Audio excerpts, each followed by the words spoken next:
Kecelakaan lalu lintas antara bus JRG dan mobil pick-up tepatnya di Jalan Lintas Nasional Medan, Banda Aceh sekitar jam 3 pagi di Desa Payarangkuluh, Kecamatan Kutablang, Kabupaten Biren. Kecelakaan lalu lintas ini yang mengakibatkan 2 orang meninggal dunia, yakni sopir mobil pick-up bernama Zulfikar 29 tahun, merupakan warga Keudetangsi Kecamatan Pidi dan bersama anaknya yang masih balita Muhammad Azril 3 tahun.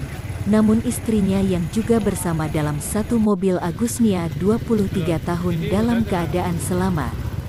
Dalam kejadian kecelakaan ini kronologisnya diketahui mobil pick-up dari arah Banda Aceh ke Medan yang oleng ke kanan, sehingga menghantam bus JRG yang menuju dari Medan ke Banda Aceh mengakibatkan hantaman yang keras sehingga bus JRG terbalik ke kiri menabrak tiang listrik.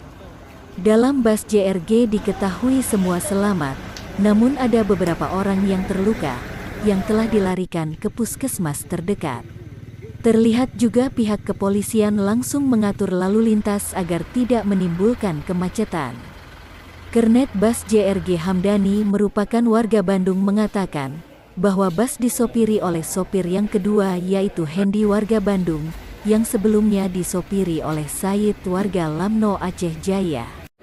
Pada saat kejadian Hamdani berada di depan dan melihat mobil pick-up melaju ke arah bus sehingga langsung terhantam menabrak dan terbalik. Saya dari Medan. Said. Ya, ganti sopir dua. Ya, baru waktu pas kejadian tuh baru juga ada berapa menit. Ganti semua sopir dua. Iya. Siapa namanya sopir dua? Hendi. Pickup Langsung kita oleng ke kiri. Langsung itu ada yang listrik kalau Yang listrik, ya. Pickup itu gimana dia? Oleng pickup tuh atau gimana? Iya, oleng kanan. Oleng kanan. Iya. Oh, tiba-tiba gitu. Iya, kita posisi di jalur kita bisa. Oleng kanan langsung nggak bisa nyelak lagi ya? Iya. Langsung kena tabrak lega kambing dulu ya. Iya. Itu tadi mobil berarti terpental ke kiri, Pak. Iya. Banyak penumpang itu tadi, Pak. Polsit, Pak. Full ya? Iya. Full. Dari Medan ke Banda Aceh, Pak. Iya, betul. Iya, masalahnya kita sama supir belum lama bawa mobil, kita juga masih merokok, dia masih ngobrol sama kita. Iya.